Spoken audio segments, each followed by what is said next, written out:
right? It had no DVH. It didn't have a DVH until age 8.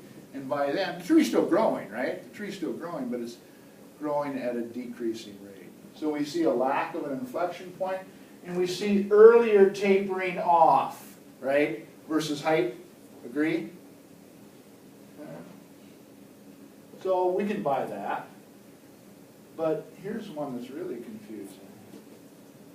DVH growth of this individual tree, this average tree, versus basal area growth. Remind me, what's basal area again? Cross-section area where? Breast height. Same point of those DVHs, right? And it's for the same time period, right? 8 to 35, age 8 to age 35, age 8 to age 35. Does that look like the same pattern of growth? There's got to be something wrong here, right? Must be two different trees. No, it's not.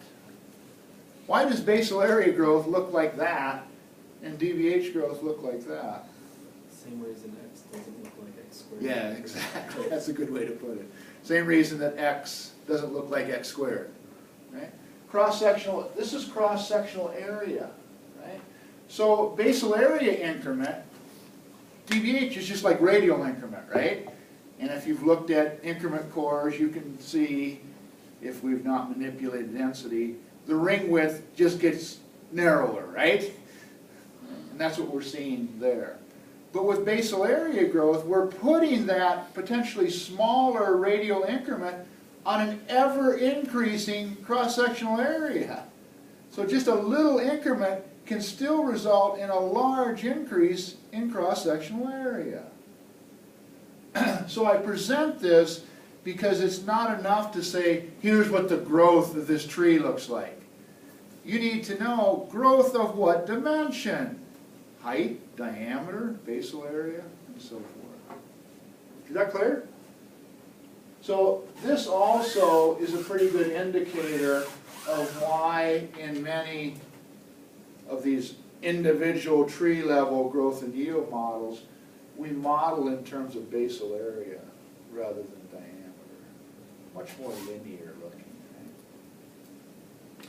Last one, volume. Well, volume is just a this is tree volume, right?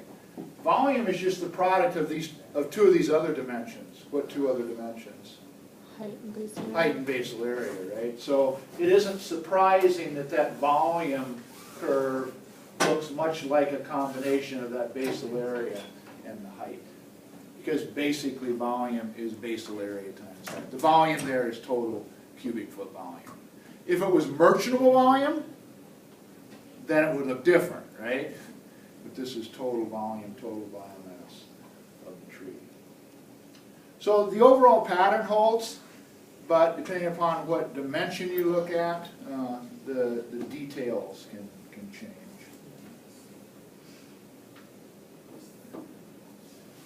Okay, two other things I want to mention relevant to an upcoming homework. Well, the second one is at least.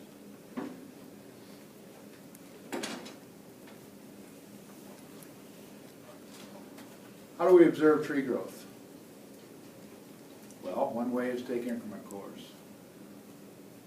And it's not uncommon that we'll observe growth at breast height by extracting an increment core at breast height. And here's an example, coring a red pine tree, and maybe you can't see it from back there, but you can see that the annual rings are quite distinct. So we can get good estimates of diameter growth. The problem with taking increment cores is we can't take them up and down the stem of the tree, right? And also, growth is not symmetric in trees. And we typically don't want to take multiple increment cores, right? For one thing, if it's a valuable stem, will decrease its value by taking multiple increment cores, and we could cause it could cause a problem in terms of susceptibility to disease in insects as well. So more commonly, if we're really interested in observing growth of trees, we sacrifice the tree, cut it down, and directly observe increment on those cross sections that we remove.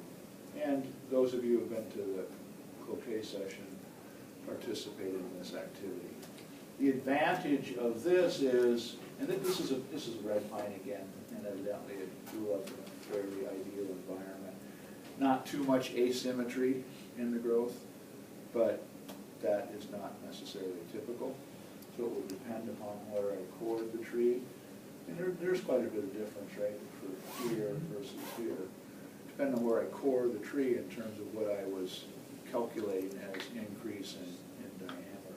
But here I can either pick an average cross section, or I can actually measure basal area increment as well.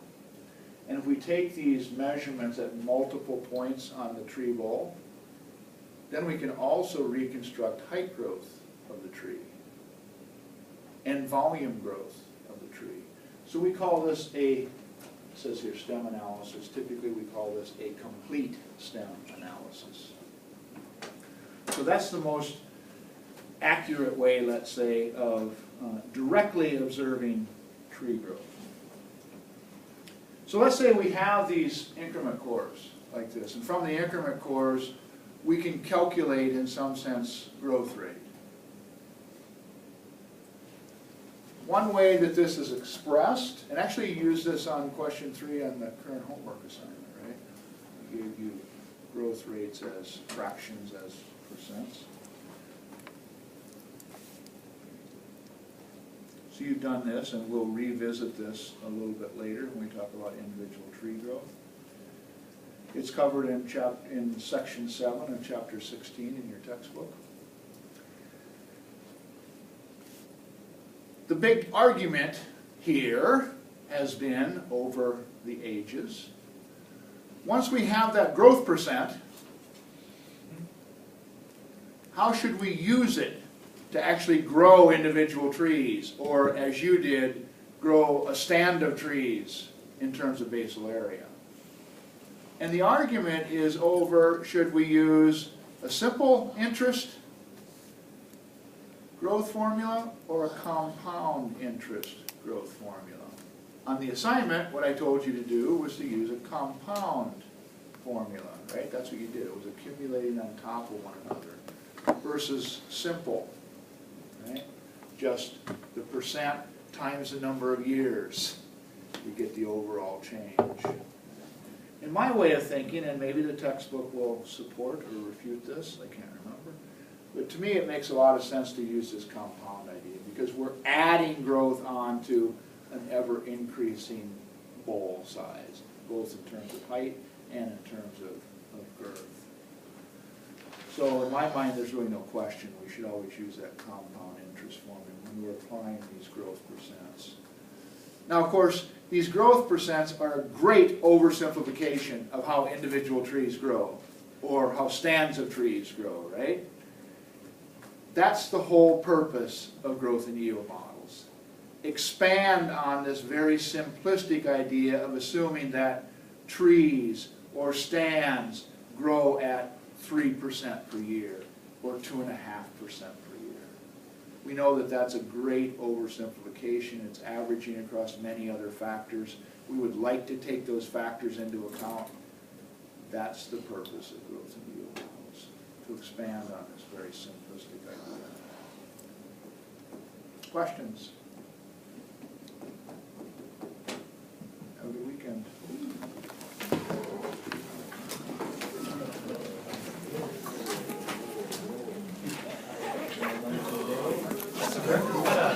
Question after you're done.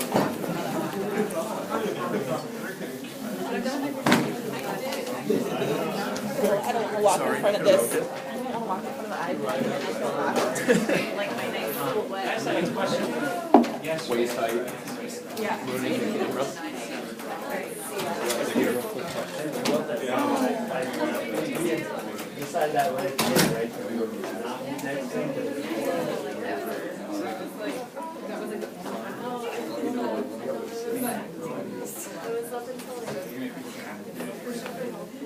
Yeah.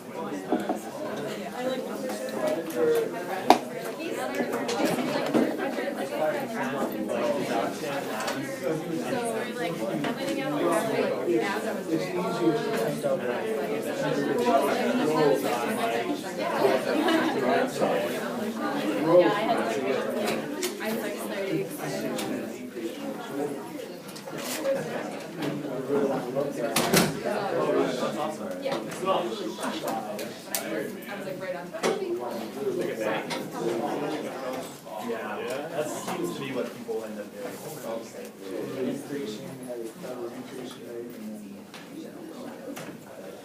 I think it's no. It's nice to get a lot of change.